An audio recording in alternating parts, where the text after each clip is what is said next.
Salve, salve amici del cuore! Tutto ok? Allora, come avevo promesso prima, che ero appena svegliata, adesso mi sono truccata, mi sono preparata per spiegare come fare per salutare questa fine dell'anno. Ci prepariamo per il prossimo anno che sta per venire. Il mese di dicembre, alla fine dell'anno, è un momento di riflessione, di fare un bilancio sulla nostra vita e vedere quanto abbiamo imparato, quanto siamo cresciuti, evoluti, scusatemi. È un momento per riflettere su cosa vogliamo lasciare andare e su cosa ci aspettiamo per vivere il meglio il prossimo anno. Prepariamoci per lasciare andare tutto quello che non ci serve, lasciare andare i sentimenti che ci fanno stare male. Il giorno 31 del 12 è il giorno in cui i maestri spirituali, conosciuti da alcuni come i signori del karma, passano per la terra per portare via i sentimenti e le azioni negative che vogliamo lasciare andare. Allora possiamo prepararci per questo momento. Vi orienterò su come fare questa liberazione. Se possibile, il 31 dicembre, l'ultimo giorno dell'anno, prenditi un momento, alcuni minuti, per dedicarti solo a te. Se hai troppi impegni o vivi con altre persone, prova a svegliarti un po' prima degli altri. Se hai la possibilità, cerca di stare da solo per conto tuo, in casa, in un posto tranquillo, in un parco, in una chiesa o in una biblioteca per alcuni minuti. Se non trovi nessun posto tranquillo, prova a chiuderti magari in bagno. Se hai la possibilità, ascolta anche una musica rilassante. Ti lascio il link qui nella descrizione. Ascoltala per alcuni minuti, poi prendi un foglio in bianco, va bene anche a righe se non ne hai completamente bianchi.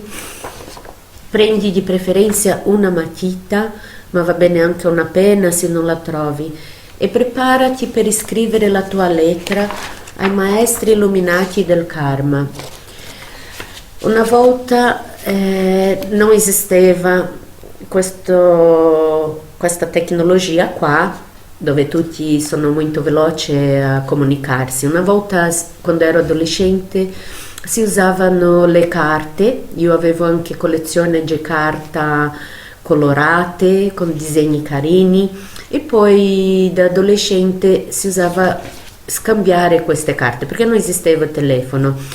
E mi ricordo che quando conoscevo qualche persona si cambiava l'indirizzo e si scriveva una carta, magari si metteva anche il profumo, se era magari un ragazzo che ci piaceva o la ragazza che ci piaceva, si scriveva questa carta per conoscersi, si metteva il profumo che usava nella lettera e arrivava questa lettera col profumo della persona.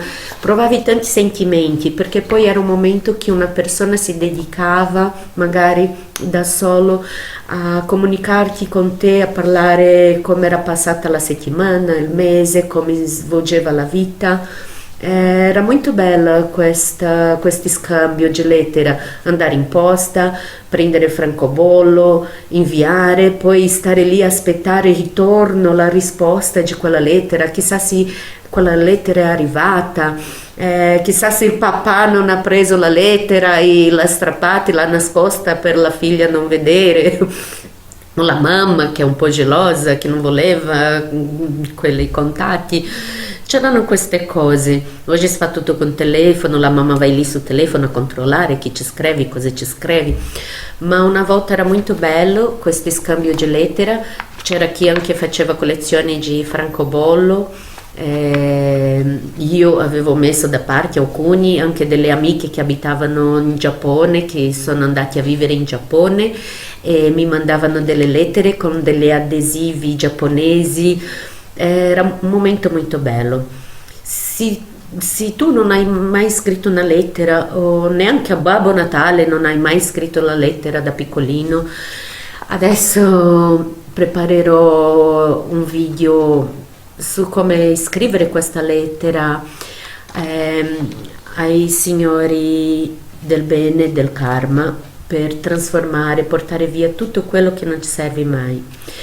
E torniamo alla musica, per questo preparati una musica, concentrati sulla musica e prova a scrivere tutto quello che non vuoi più nella tua vita, non le persone, ma i sentimenti che queste ci hanno provocato, facendoti sentire male, diminuito, disprezzato.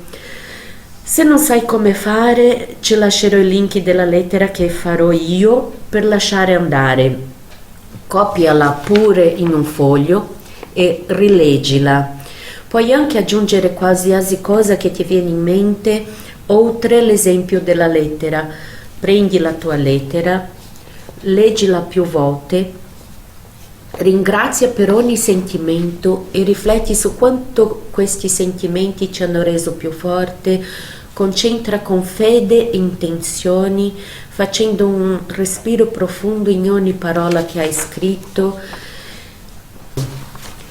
Una volta si usava bruciare questi fogli in un piatto bianco o una pentola di acciaio per poi buttare le ceneri soffiando in aria, ma il fuoco è pericoloso. La nostra intenzione qui è di liberarci di tutto quello che ci può fare male. Allora, con una profonda intenzione che senti arrivare dal cuore, strappa a pezzi questa lettera e buttala nella spazzatura.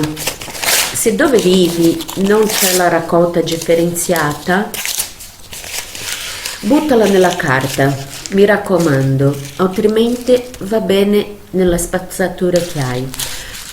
Fai questo gesto provando un sentimento di liberazione, lasciando andare tutto e immaginando i maestri di luce del karma che portano via questi sentimenti, rimuovendolo dalla nostra vita.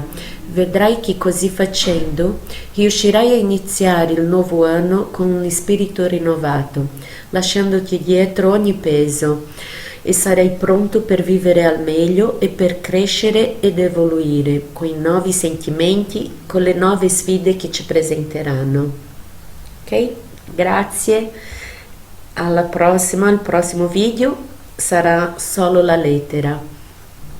Stati con me e spero che possa aiutare anche a voi a liberarci di tutto quello che dobbiamo lasciare andare. Ciao ciao, ciao ciao Anu, ciao ciao amici, al prossimo anno!